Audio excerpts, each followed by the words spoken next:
அஸ்ஸலாமு அலைக்கும் வரஹ்மத்துல்லாஹி வபரகாத்துஹு. யமாமா போர்ல முஸ்லிம்கள் அவங்களோட படை தளபதிகளோட தலைமையில வெற்றி அடைஞ்சாங்க. ஆனா இந்த போர்ல முஸ்லிம்கள் நிறைய பாதிக்கப்பட்டாங்க. வெறும் 13,000 முஸ்லிம்கள் முசைலமாவுடைய 40,000 பேர் கொண்ட இராணுவத்தை தோக்கடிச்சாங்க. முஸ்லிம்களோட இந்த மகத்தான வெற்றி செய்தி மதீனாக்கு கிடைச்சதும் முஸ்லிம்கள் ரொம்ப சந்தோஷப்பட்டாங்க. அதை கொண்டாட ஆரம்பிச்சாங்க. உமர் ரலியல்லாஹு அன்ஹு யோசிச்சாங்க, இந்த போர்ல அதிகமான ஹாஃபில்கள் ஷஹீதாகி இருக்காங்க. கிட்டத்தட்ட 700 சஹாபாக்கள் ஷஹீதாகிட்டாங்க. இதே மாதிரி குரானை மனனம் செஞ்ச ஹாஃபில்கள் போர்ல ஷஹீதாகிட்டாலோ இல்லைனா இயற்கையா மரணம் அடைஞ்சிட்டாலோ நாளடைவுல முஸ்லிம்கள் குரான் வரிசைகளை ஓதுற பத்தின கருத்து வேறுபாட்டால பல பிரிவுகளா பிரிஞ்சு யூதர்களை மாதிரியும் கிறிஸ்தவர்களை மாதிரியும் பல பிரிவுகளா ஆகிடக்கூடாதுன்னு நினைச்சாங்க. யூதர்கள் தௌராத்தை அவங்களுடைய வேதமா நம்புறாங்க. அவங்களுடைய வேத புத்தகமான தௌராத்த அல்லாஹ் 40 இரவுகள்ல முழு வேதத்தையும் இறக்கினான். ஆனா குரான் தௌராத் மாதிரி சில இரவுகள்ல இறக்கப்படல. 23 ஆண்டுகளா சின்ன சின்ன பகுதிகளா அல்லாஹ் இறக்கினான். நபி ஸல்லல்லாஹு அலைஹி வஸல்லம்க்கு யூதர்கள் இன்னும் கிறிஸ்தவர்களோட வேதமான தௌராத் இஞ்சில் வேதங்கள்ல ஏற்படுத்தப்பட்ட மாற்றங்களை பத்தி ரொம்ப நல்லா தெரியும். அதனாலதான் நபி ஆரம்ப காலத்துல இருந்தே குரானை பாதுகாக்க கடுமையான ஒரு இயக்கத்தை உருவாக்குனாங்க. குரான்ல முதல்ல இறக்கப்பட்ட சொல் இக்ர, அதாவது படிங்க. ஆனா 1446 வருஷத்துக்கு முன்னாடி மக்கால குரானை எழுத படிக்க தெரிஞ்சவங்க ரொம்பவே கம்மியா இருந்தாங்க. ஆனா ஆரம்ப காலத்துல இஸ்லாத்தை ஏத்துக்கிட்டவங்கல்ல சிலருக்கு நல்லா எழுத படிக்க தெரிஞ்சிருந்துச்சு. நபி ஸல்லல்லாஹு அலைஹி வஸல்லம் அவங்கள சில நம்பிக்கையான சஹாபாக்களை குரானை எழுதுறதுக்காக தேர்ந்தெடுத்தாங்க. நபிக்கு எப்ப குரான் வசனம் இறக்கப்பட்டாலும் முதல்ல அந்த எழுத படிக்க தெரிஞ்ச முஸ்லிம்களை கூப்பிடுவாங்க. அவங்க முன்னாடி குரான் வசனத்தை ஓதி காட்டுவாங்க. எந்த ஆயத்தை எந்த சூறால எழுதணும்னு அவங்களுக்கு விளக்கி சொல்லுவாங்க. இதனால இந்த எழுத்தாளர்கள் எல்லாரும் ரொம்ப கவனமா எழுதிருவாங்க. பிறகு அவங்க எழுதின ஆயத்தை நபி ஸல்லல்லாஹு அலைஹி வஸல்லம் அவங்க கிட்ட படிச்சு காட்டுவாங்க. அதுல ஏதாவது தவறு இருந்தா நபி ஸல்லல்லாஹு அலைஹி வஸல்லம் அதை சரி செய்வாங்க. இப்படி 2-3 முறை சரிபார்க்கப்பட்ட பிறகுதான் குரான் மற்ற முஸ்லிம்கள்ட்ட கொண்டு போகப்படும். குரானை எழுத படிக்க தெரிஞ்சவங்க ரொம்ப குறைவா இருந்த காரணத்தினால மற்ற சஹாபாக்கள் குரானை கேட்கறதோட சேர்த்து அதை மனப்பாடம் செய்யவும் ஆரம்பிச்சாங்க. மக்கால பல வருஷங்களா குரான் இந்த முறைப்படிதான் எழுதப்பட்டுச்சு. ஆனா மதீனாக்கு ஹிஜ்ரத் செஞ்ச பிறகு நபி ஸல்லல்லாஹு அலைஹி வஸல்லம் மஸ்ஜித் நபவிக்குள்ள குரான் எழுதுறதுக்கான சரியான முறைகளை அமைச்சாங்க. மதீனால எழுத படிக்க தெரிஞ்சவங்களோட எண்ணிக்கை மக்காவை விட ரொம்பவே கம்மியா இருந்துச்சு. ஆனா மதீனால முஸ்லிம்களுக்கு ஒரு அட்வான்டேஜ் இருந்துச்சு. ஏற்கனவே மதீனால பல யூதர்கள் வாழ்ந்துட்டு இருந்தாங்க. ஏன்னா அவங்க வேத புத்தகமான தௌராத்ல முன்கூட்டியே சொல்லப்பட்டிருந்துச்சு, ரொம்ப சீக்கிரமே மதீனாக்கு பக்கத்துல ஒரு நபி வரப்போறாருன்னு. அதனால ஹிஜ்ரத்துக்கு 500 வருஷங்களுக்கு முன்னாடி ரோமானிய பேரரசு பாலஸ்தீன பகுதியில இருந்த யூதர்களை கொடுமைப்படுத்த ஆரம்பிச்சப்ப நிறைய யூதர்கள் பாலஸ்தீனை விட்டு வெளியேறி அரேபியாவுக்கு போனாங்க. குறிப்பா மதீனாவிலையும் அதை சுத்தி உள்ள பகுதிகள்லயும் வந்து குடியேறினாங்க. அவங்க தங்களோட வேதத்துல சொல்லப்பட்ட நபிக்காக காத்திருக்க ஆரம்பிச்சாங்க. யூதர்களுடைய வேதமான தௌராத் ஒரு புத்தக வடிவத்துல இருந்தனால அவங்க கல்விக்கு கொடுத்த முக்கியத்துவம் அரேபியர்களை விட ரொம்ப அதிகமா இருந்துச்சு. யூதர்கள் நிறைய ஸ்கூல்களையும் லைப்ரரிகளையும் கட்டினாங்க. இந்த காரணத்தை பயன்படுத்தி மதீனா மக்கள் அவங்க மூலமா எந்த பயனும் அடையல. ஆனா நபி ஸல்லல்லாஹு அலைஹி வஸல்லம் ஹிஜ்ரத் செஞ்சு மதீனா வந்த பிறகு யூதர்களோட கல்வி முறையை பார்த்தாங்க. அந்த கல்வி முறையை பயன்படுத்தி முஸ்லிம்களும் நன்மை அடையணும்னு யோசிச்சு அதுக்கான முயற்சிகளை செஞ்சாங்க. நிறைய திறமையான இளம் முஸ்லிம்களை சின்ன வயசுல இருந்தே யூதர்களோட பள்ளிக்கூடங்களுக்கு படிக்க அனுப்புனாங்க. அவங்க அங்க படிக்க எழுத கத்துக்கிட்டாங்க. இன்னும் உலகத்தோட மற்ற கல்வி அறிவும் அவங்களுக்கு கிடைக்கும்னு நபி யோசிச்சாங்க.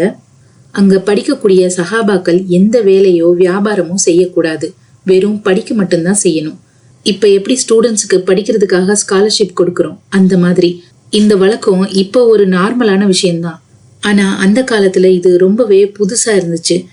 நபி ஸல்லல்லாஹு அலைஹி வஸல்லம் அங்க படிக்கக்கூடிய முஸ்லிம் வாலிபர்கள்ல யார் யாரெல்லாம் இந்த உதவித்தொகை ஸ்காலர்ஷிப் கொடுக்கறதுக்காக செலக்ட் பண்ணாங்களோ அவங்கள ஒருத்தர் பெயர் தான் ஸைத் பின் தாபித் ரலியல்லாஹு அன்ஹு. இவங்க யூதர்கள்ட்ட இருந்து வெறும் அரபி மட்டும் கத்துக்கல, யூதர்களோட மொழியான ஹிப்ரு, ஈரானி மொழியான பார்சி, இன்னும் கிரீக் மொழியையும் கத்துக்கிட்டாங்க. பிறகு ஸைத் பின் தாபித் ரலியல்லாஹு அன்ஹு நபி ஸல்லல்லாஹு அலைஹி வஸல்லம் உடைய தனிப்பட்ட எழுத்தாளரா ஆனாங்க. அதாவது வஹி மூலமா இறங்கக்கூடிய குரான் வசனங்களையும் அது வெளிப்படுத்தக்கூடிய அர்த்தங்களையும் எழுதுவாங்க. மற்ற அரசர்களுக்கு கடிதங்களை எழுதுற ரொம்ப முக்கியமான வேலையையும் செஞ்சாங்க. கொஞ்சம் கொஞ்சமா படிக்கக்கூடிய இந்த மாணவர்களுடைய குழு வளர்ந்துச்சு. இளம் கல்வியாளர்கள் எண்ணிக்கையில 75 பேரா ஆனாங்க. இப்ப நபி ஸல்லல்லாஹு அலைஹி வஸல்லம் மஸ்ஜித் நபவிக்குள்ளேயே ஒரு பகுதியில படிக்கக்கூடிய இளம் சஹாபாக்களுக்காக ஒரு இடத்தை உருவாக்குனாங்க. இந்த இடத்துல அந்த சஹாபாக்கள் நபி ஸல்லல்லாஹு அலைஹி வஸல்லம் கிட்ட குரானை கத்துக்கிட்டு அதை சரியான முறையில எழுதி அதை மற்ற முஸ்லிம்களுக்கும் கொண்டு போய் சேர்த்தாங்க. ஹிஜ்ரத் செஞ்சு 2 வருஷத்துக்கு பிறகு நடந்த பத்ரு போர்ல முஸ்லிம்கள் முதல் பெரிய வெற்றியை அடைஞ்சாங்க. பத்ரு போர்ல முஸ்லிம்களுக்கு நிறைய கைதிகள் கிடைச்சாங்க. நிறைய கைதிகளை பிணை தொகையை வாங்கிக்கிட்டு விடுவிச்சாங்க. அதுல சில கைதிகளால ஃபித்யான்னு சொல்லப்படுற பிணை தொகையை கொடுக்க முடியல. இப்படிப்பட்ட கைதிகள்கிட்ட நபி ஸல்லல்லாஹு அலைஹி வஸல்லம் சொன்னாங்க, ஃபித்யா கொடுக்க முடியாதவங்க 10 முஸ்லிம்களுக்கு எழுத படிக்க கத்து கொடுத்தா முஸ்லிம்கள் அந்த கைதிகளை விடுவிச்சிருவாங்கன்னு சொன்னாங்க. இதனால மதீனால உள்ள யூதர்களை தவிர முஸ்லிம்களும் அவங்களுக்காக ஸ்கூல்களை கட்ட ஆரம்பிச்சிட்டாங்க. மெதுவா மதீனால உள்ள படிச்சவங்களோட எண்ணிக்கை மற்ற அரபு நாடுகளை விட அதிகமாச்சு. இப்படி படிக்கக்கூடிய மாணவர்கள் வெறும் குரானை எழுதுறதோட மட்டும் இல்லாம மதீனா நகரத்தோட டாக்குமெண்ட்ஸ், ரெஜிஸ்ட்ரேஷன் இதையெல்லாம் பதிவு செய்யக்கூடிய வேலையும் செஞ்சாங்க. நபி ஸல்லல்லாஹு அலைஹி வஸல்லம் இந்த சஹாபாக்களுக்கு மதீனாவுடைய மக்கள் தொகையை கணக்கிடும்படி உத்தரவு போட்டாங்க. யூத சக்திகளை சமாளிக்க நபி ஸல்லல்லாஹு அலைஹி வஸல்லம் மதீனால ஒரு சந்தையை கட்டினாங்க. அதோட டாக்குமெண்டேஷன் ஆவணங்கள் எல்லாத்தையும் இந்த படிச்ச இளம் மாணவ சஹாபாக்கள் தான் செஞ்சாங்க. நபி ஸல்லல்லாஹு அலைஹி வஸல்லம் வாழ்நாள் முழுசும் இந்த நடைமுறை தான் செயல்படுத்தப்பட்டுச்சு. குரான் கவனமா எழுதப்பட்டுச்சு, வாசிக்கப்பட்டுச்சு. நிறைய சஹாபாக்கள் மனப்பாடமும் செஞ்சாங்க. ஆனா குரான் நபி ஸல்லல்லாஹு அலைஹி வஸல்லத்தோட கடைசி வருஷம் வரைக்கும் இறங்கிக்கிட்டே இருந்துச்சு. இந்த காரணத்தினால குரான் ஒரு முழுமையான புத்தகமா எழுதுறது சாத்தியம் இல்லாத ஒரு விஷயமா இருந்துச்சு. நபி ஸல்லல்லாஹு அலைஹி வஸல்லம் மரணிச்சு கொஞ்ச காலத்திலேயே யமாமா போர்ல 700 ஹாஃபில்கள் ஷஹீத் ஆகிட்டாங்க. இதனால உமர் ரலியல்லாஹு அன்ஹு குரானை ஒரு முழு புத்தக வடிவத்துல உருவாக்க நினைச்சாங்க. குரான் முழுமையா இல்லைன்னா முஸ்லிம்கள் குரான் வரிசைகளை பத்தின கருத்து வேறுபாட்டால பல பிரிவுகளா பிரிஞ்சிடுவாங்கன்னு யோசிச்சாங்க. அதனால உமர் ரலியல்லாஹு அன்ஹு கலீஃபாவான அபூபக்கர் ரலியல்லாஹு அன்ஹு கிட்ட போனாங்க. அவங்களுக்கு விளக்கமா எடுத்து சொல்லி குறைஞ்சபட்சம் ஒரு குரானையாவது முழுமையா எழுதி வைக்கணும்னு சொன்னாங்க. அந்த குரானை நபி ஸல்லல்லாஹு அலைஹி வஸல்லம் எந்த வரிசைப்படி எழுத சொன்னாங்களோ அதே வரிசைப்படி உருவாக்கணும். அதுல யாருக்கும் எந்த சந்தேகமும் இருக்கக்கூடாதுன்னு சொன்னாங்க. இதை கேட்ட அபூபக்கர் ரலியல்லாஹு அன்ஹு முதல்ல முடியாதுன்னு மறுத்தாங்க. நபி ஸல்லல்லாஹு அலைஹி வஸல்லம் செய்யாத ஒரு காரியத்தை நான் எப்படி செய்ய முடியும்னு சொன்னாங்க. உமர் ரலியல்லாஹு அன்ஹு அவங்கள ஒத்துக்க வைக்க ரொம்ப முயற்சி செஞ்சாங்க. யூதர்கள் கிறிஸ்தவர்களோட வேதங்களான தௌராத், இஞ்சில்ல மக்கள் ஏற்படுத்தின மாற்றத்தையும் அவங்க பிளவுபட்டதையும் உதாரணமா சொன்னாங்க. ஏன்னா மூசா நபிக்கு தௌராத் இறக்கப்பட்ட பிறகு முதல் 100 வருஷம் தௌராத் சரியான வடிவத்துல இருந்துச்சு. மூசா நபி மரணிச்சு 800 வருஷத்துக்கு பிறகு இஸ்ரவேலர்கள் முதல் முறையா பாலஸ்தீன்ல வாழ ஆரம்பிச்சாங்க. அப்ப பாபிலோனிய ராஜ்யம் அவங்கள தாக்குனாங்க. பாலஸ்தீன் ஃபுல்லா, குறிப்பா ஜெருசலேம்ல இஸ்ரேல் உருவாக்குன எல்லாத்தையும் அழிச்சாங்க. இதுக்கு பிறகு பனி இஸ்ரவேலர்களோட அதிகாரம் முழுமையா அழிக்கப்பட்டுச்சு. பாபிலோனிய ராஜ்யத்தோட ராஜாவான பக்த் நசர், நெபுகத் நசர் யூதர்களை எந்த அளவுக்கு வெறுத்தாங்கன்னா அவங்க யூதர்களோட எல்லா கோயில்களையும் எரிச்சாங்க. அதோட சேர்த்து எல்லா தௌராத் வேத புத்தகங்களையும் எரிச்சிட்டாங்க. உலகத்துல இப்படி ஒரு சமயமும் வந்துச்சு. ஒரு தௌராத் கூட மிச்சம் இல்லாம அழிக்கப்பட்டு இருந்துச்சு. பிறகு யூதர்கள் தௌராத்தை ஆரம்பத்துல இருந்து மறுபடியும் எழுதினாங்க.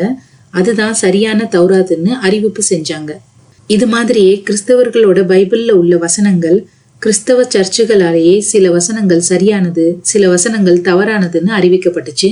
இப்படி உமர் ரலியல்லாஹு அன்ஹு அபூபக்கர் ரலியல்லாஹு அன்ஹு கிட்ட இந்த எல்லா விஷயத்தையும் எடுத்து சொன்னாங்க. பிறகு அபூபக்கர் ரலியல்லாஹு அன்ஹு எதிர்காலத்தோட ஆபத்தை உணர்ந்து உடனடியா குரானை ஒரு புத்தக வடிவத்துல எழுத உத்தரவு போட்டாங்க. குர்ஆனை தொகுக்கக்கூடிய இந்த வேலையை செய்ய ஸைத் பின் சாபித் ரலியல்லாஹு அன்ஹுவை பொறுப்பாளரா ஆக்குனாங்க. இவங்களுக்கு சின்ன வயசுல இருந்தே நபி ஸல்லல்லாஹு அலைஹி வஸல்லம் குர்ஆனை எழுதக்கூடிய பயிற்சியை கொடுத்திருக்காங்க. அந்த நேரத்துல மதீனால குறைஞ்சது 25 தோழர்கள் முழு குர்ஆனையும் மனப்பாடம் செஞ்சவங்களா இருந்தாங்க. அபூபக்கர் ரலியல்லாஹு அன்ஹு ஸைத் பின் சாபித் ரலியல்லாஹு அன்ஹுடைய பொறுப்புக்கு கீழே சஹாபாக்களுடைய ஒரு குழுவை உருவாக்குனாங்க. அந்த குழுவுல இருந்த எல்லாரும் முழு குர்ஆனையும் மனனம் செஞ்சவங்களா இருந்தாங்க. குர்ஆன் வசனங்களை சேகரிக்க ஒரு ஸ்ட்ரிக்டான கடுமையான அமைப்பை உருவாக்குனாங்க. அதுல எல்லா ஹாஃபில்களும் குர்ஆன் வசனங்களை ஓதி காட்டுவாங்க. அந்த வசனங்களை நபி ஸல்லல்லாஹு அலைஹி வஸல்லம் வாழ்ந்த காலத்துல எழுதப்பட்ட குர்ஆன் வசனங்களோட ஒப்பிட்டு பார்ப்பாங்க. அதுக்கு பிறகு வெளியில இருந்து 2 சாட்சிகளோட பரிந்துரையும் சரிபார்க்கப்பட்டு பிறகு ஒவ்வொரு ஆயத்தும் ரொம்ப ரொம்ப கவனமா எழுதப்பட்டுச்சு. இந்த எல்லா வேலைகளும் மஸ்ஜித் நபவியில எல்லா முஸ்லிம்களுக்கு முன்னாடி தான் நடக்கும். ஏன்னா முஸ்லிம்களுக்கு குர்ஆன்ல எந்த சந்தேகமும் குழப்பமும் இருக்கக்கூடாதுன்னு அப்படி செஞ்சாங்க. இப்படித்தான் முழு குர்ஆனும் உருவாச்சு. முதல் முறையா வரிசைகளோட முழுமையான புத்தக வடிவத்துல குர்ஆன் எழுதப்பட்டுச்சு. குர்ஆன் முழுமையா எழுதி முடிக்கப்பட்ட பிறகு மதீனால இருந்த எந்த சஹாபிக்கும் இந்த குர்ஆன்ல எந்த ஆட்சேபனையும் இல்ல. அபூபக்கர் ரலியல்லாஹு அன்ஹு, உமர் ரலியல்லாஹு அன்ஹு, அலி ரலியல்லாஹு அன்ஹு இப்படி எல்லாரும் இந்த குர்ஆனை ஏத்துக்கிட்டாங்க. இதுக்கு பிறகு யாராவது ஒரு முஸ்லிம்க்கு குர்ஆனை பத்தி ஏதாவது தெரிஞ்சுக்கணும்னா அவங்க மதீனா வந்து எழுதப்பட்ட இந்த முழு குர்ஆனை மூலமா சரி பார்த்துக்குவாங்க, அதாவது வெரிஃபை பண்ணுவாங்க. முதல் கலிஃபா அபூபக்கர் ரலியல்லாஹு அன்ஹு மரணிச்ச பிறகு இந்த குர்ஆன் 2ஆம் கலிஃபாவான உமர் ரலியல்லாஹு அன்ஹுடைய கட்டுப்பாட்டுக்கு கீழே இருந்துச்சு. உமர் ரலியல்லாஹு அன்ஹுக்கு பிறகு அது அவங்க மகளும் நபியுடைய மனைவியுமான ஹப்ஸா ரலியல்லாஹு அன்ஹா கிட்ட கொடுக்கப்பட்டிருந்துச்சு. குர்ஆனுடைய எல்லா வசனங்களும் வரிசைப்படுத்தப்பட்ட பிறகு மக்கள் வெகு தூரத்துல இருந்து அவங்க கிட்ட இருக்கக்கூடிய குர்ஆன் வசனங்களை சரிபார்க்க மதீனா வர ஆரம்பிச்சாங்க. பல வருஷங்கள் இப்படியே தொடர்ந்துச்சு. ஆனா உஸ்மான் ரலியல்லாஹு அன்ஹுடைய ஆட்சி காலத்துல முஸ்லிம்கள் முழு அரேபியாவையும் கைப்பற்றினாங்க. இன்னும் ரோமையும் பாரசீகத்தையும் கூட வெற்றி அடைஞ்சாங்க. இப்ப ஒரு பக்கம் ஆப்கானிஸ்தான், இன்னொரு பக்கம் அல்ஜீரியாவை ஜெயிக்கிறதுல மும்மரமா இருந்தாங்க. இவ்வளவு பெரிய சாம்ராஜ்யத்தோட படைகள்ல ஒண்ணு ரஷ்ய எல்லைகளுக்கு பக்கத்துல உள்ள அர்மீனியாவை கைப்பற்றிக்கிட்டு இருந்தாங்க. அந்த சமயம் ரஷ்ய எல்லைக்கு பக்கத்துல உள்ள பள்ளிவாசல்ல தொழுகைக்கு பிறகு சில சஹாபாக்கள் தொழுகை நடத்திய இமாம் கிட்ட, நீங்க தொழுகையில ஓதுன குர்ஆன் வசனங்கள் தவறு, அந்த வசனம் அப்படி இல்ல இப்படி ஓதணும்னு சொன்னாங்க. வேற சில சஹாபாக்கள் இல்ல இமாம் ஓதுன முறை சரியான முறைதான்னு சொன்னாங்க. இந்த 2 குழுக்களுக்கும் மஸ்ஜிதுக்குள்ளேயே பெரிய சண்டை நடக்க பார்த்துச்சு. அந்த ராணுவத்தோட படை தளபதி ஹுதைஃபா அவங்கள தடுத்து நிறுத்தினாங்க. இந்த படை போருக்கு பிறகு மதீனாக்கு போனாங்க. இந்த ராணுவத்தோட தளபதியான ஹுதைஃபா வீட்டுக்கு போகாம நேரா கலிஃபா உஸ்மான் ரலியல்லாஹு அன்ஹு கிட்ட போனாங்க. அவங்க கிட்ட சொன்னாங்க, யா அமீருல் மூமினீனே, முஹம்மதுடைய உம்மத்துகளை காப்பாத்துங்கன்னு சொல்லி பள்ளிவாசல்ல நடந்த விஷயங்கள் எல்லாத்தையும் சொன்னாங்க. உண்மையிலேயே இந்த 2 குழுவும் சரியாதான் சொல்றாங்க. ஏன்னா இதுக்கு முன்னாடி குர்ஆன் மக்கா ஆக்சென்ட் அரபு உச்சரிப்புல மட்டும் எழுதப்படல, நிறைய அரபு மொழி உச்சரிப்புல எழுதப்பட்டிருந்துச்சு. குர்ஆன் பல அரபு உச்சரிப்பு முறைகள்ல எழுதப்பட்டிருந்தனால கொஞ்சம் கொஞ்சமா முஸ்லிம்களுக்கு இடையில சர்ச்சைகள் உருவாக ஆரம்பிச்சிச்சு. படைத்தளபதி ஹுதைஃபா சொன்னதை கேட்ட உஸ்மான் ரலியல்லாஹு அன்ஹு உடனடியா முடிவெடுத்தாங்க. குர்ஆனோட எல்லா உச்சரிப்பு முறைகளையும் முடிவுக்கு கொண்டு வர குர்ஆனை ஒரே உச்சரிப்பு முறையில மக்காவுடைய அரபி உச்சரிப்பு முறையில எழுதும்படி கட்டளையிட்டாங்க. ஏன்னா அதுதான் நபி ஸல்லல்லாஹு அலைஹி வஸல்லம் அவங்களுடைய உச்சரிப்பு முறையா இருந்துச்சு. இப்படி எழுதுறது மூலமா முஸ்லிம்கள் யாரும் குர்ஆனோட ஆக்சென்ட் உச்சரிப்பு முறையில எந்த சர்ச்சையும் செய்ய முடியாது. இந்த வேலையை செய்ய உஸ்மான் ரலியல்லாஹு அன்ஹு குர்ஆனை முதல்ல தொகுத்த அதே சஹாபி ஸைத் பின் சாபித் ரலியல்லாஹு அன்ஹுவை அழைச்சாங்க. அவங்களுக்கு கீழே ஒரு குழுவை அமைச்சாங்க. ஒரு சஹாபிய உமர் ரலியல்லாஹு அன்ஹுடைய மகளான ஹப்ஸா ரலியல்லாஹு அன்ஹா கிட்ட அனுப்புனாங்க. அவர் அபூபக்கர் ரலியல்லாஹு அன்ஹுடைய ஆட்சி காலத்துல எழுதப்பட்ட குர்ஆனை வாங்கிட்டு வந்தாங்க. இப்படி ஒரு முழு குர்ஆனும் மக்காவுடைய உச்சரிப்பு முறையில எழுதப்பட்டுச்சு. இந்த குர்ஆனை தான் உஸ்மானிய ஸ்கிரிப்ட்னு சொல்றோம். இந்த குர்ஆன் எழுதி முடிக்கப்பட்ட பிறகு மதீனாலையும் அரேபியா முழுசும் அறிவிக்கப்பட்டுச்சு. யார் யார்கிட்ட குர்ஆனோட ஆயத்துக்கள் இருக்கோ அவங்க அது எல்லாத்தையும் கவர்மெண்ட் கிட்ட, அரசாங்கத்துக்கிட்ட ஒப்படைக்கணும்னு சொன்னாங்க. பல உச்சரிப்பு முறைகள்ல இருக்க அந்த எல்லா குர்ஆனையும் ஒண்ணு சேர்த்தாங்க. பிறகு அரபியோட வேற வேற உச்சரிப்புகள்ல எழுதப்பட்டிருந்த முஸ்லிம்களுக்கு இடையில கருத்து வேறுபாடுகளை அதிகமாக காரணமான எல்லா குர்ஆனையும் உஸ்மான் ரலியல்லாஹு அன்ஹு ஒன்னா சேர்த்து முஸ்லிம் சமூகத்துக்குள்ள ஏற்பட்ட இந்த கருத்து வேறுபாடுகளை, மோதல்களை நிரந்தரமா முடிவுக்கு கொண்டு வர வேற வேற உச்சரிப்புகளை கொண்ட எல்லா குர்ஆனையும் தீ வச்சு அழிச்சிட்டாங்க. பிறகு நபி ஸல்லல்லாஹு அலைஹி வஸல்லம் அவங்களுடைய உச்சரிப்பு முறையான மக்காவுடைய அரபி ஆக்சென்ட்ல 2வது முறையா எழுதப்பட்ட அந்த குர்ஆனை இஸ்லாமிய பேரரசோட எல்லா பகுதிகளுக்கும் அனுப்புனாங்க. இப்படி எல்லா பகுதிகளுக்கும் அனுப்பப்பட்ட குர்ஆனோட சில பிரதிகள் அல்ஹம்துலில்லாஹ் இன்னைக்கு வரைக்கும் உலகத்துல சரியான முறையில அப்படியே இருக்கு. இதன் மூலமா குர்ஆனோட நம்பகத்தன்மையும் வெளிப்படுது. இன்னைக்கு முழு உலகத்திலையும் உள்ள முஸ்லிம்கள் ஆகிய நாம ஓதக்கூடிய குர்ஆன் நபிக்கு இறக்கப்பட்ட அதே குரான் தான். முதல் முறையா அபூபக்கர் ரலியல்லாஹு அன்ஹு இந்த குரானுடைய வசனங்களை ஒன்று சேர்த்து ஒரு புத்தக வடிவத்துல எழுதினாங்க. 2வது முறையா உஸ்மான் ரலியல்லாஹு அன்ஹு குரான அதே முறையில நபியுடைய அதே உச்சரிப்புல எழுதினாங்க.